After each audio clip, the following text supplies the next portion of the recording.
যাবৎ আমাদের সংগ্রাম চলতেছে, সেটা হচ্ছে শূন্য পদের বিপরীতের সংগ্রাম। আমাদের দাবিটা ছিল উপজেলা ভিত্তিক সকল শূন্য পদ যেন পূরণ করা হয়। এটা শুধু আমাদের দাবি না, তাদের সার্কুলারে প্রাথমিক শিক্ষা অধিদপ্তরের 2023 সালের সার্কুলারের 10 নম্বর বিধিতে স্পষ্টভাবে উল্লেখ রয়েছে উপজেলা ভিত্তিক সকল শূন্য পদ চূড়ান্তভাবে নির্বাচিত প্রার্থীর মেধাক্রম অনুসারে তারা পূরণ করবে। কিন্তু যেখানে লিখিত পরীক্ষায় উত্তীর্ণ প্রার্থীর সংখ্যা ছিল 46,199 জন, কিন্তু চূড়ান্তভাবে মনোনীত করা হয় মাত্র 6,531 জন।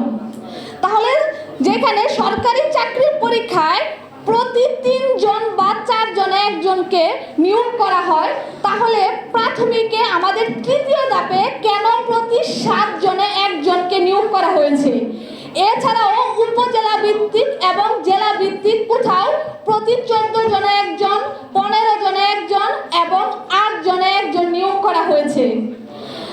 যেখানে সার্কুলারের 10 নম্বর বিধিতে উল্লেখ করা আছে যে সকল শূন্য পদ পূরণ করবে।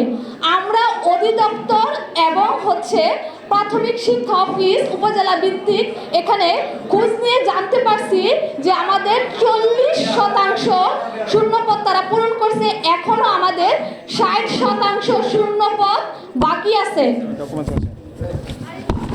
তো আমরা আমাদের ডিজি স্যার এবং সচিব স্যারের কাছে এই শূন্য পদের জন্য স্মারকলিপি জমা দিয়েছি প্রাথমিক শিক্ষা অধিদপ্তর এবং মন্ত্রণালয়গুলোতে। 2 মাস 20 দিন যাবৎ আমাদের লড়াইয়ের পর আজকে পর্যন্ত আমরা এখনো এর কোনো সুষ্ঠু সমাধান পাইনি। আমাদের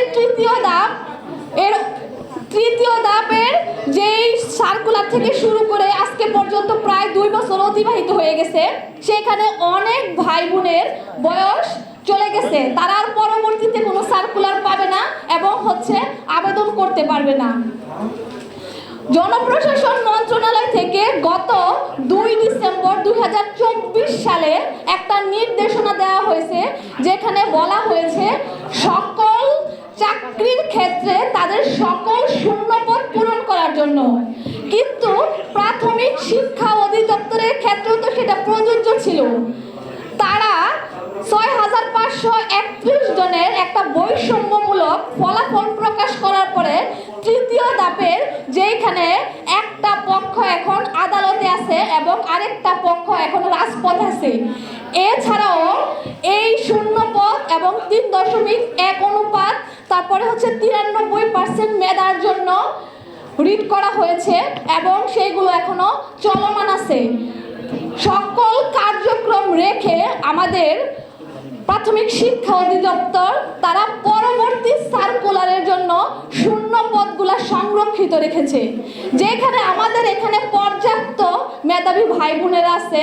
তো আমি আমাদের ডিজি স্যার এবং সচিব স্যার এবং প্রাথমিক উপদেষ্টা বিধান স্যারকে বিনীতভাবে অনুরোধ করব যে আপনারা পরবর্তী সার্কুলারের জন্য শূন্য পদগুলা সংরক্ষণ করবেন না।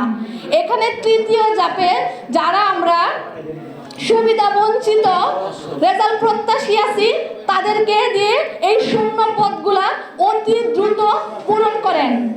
আজকে 2 মাস 20 দিন যাবৎ আমাদের এই সংগ্রাম চলতেছে, তো আমাদেরকে এই সংগ্রামের শেষ করতে দিন।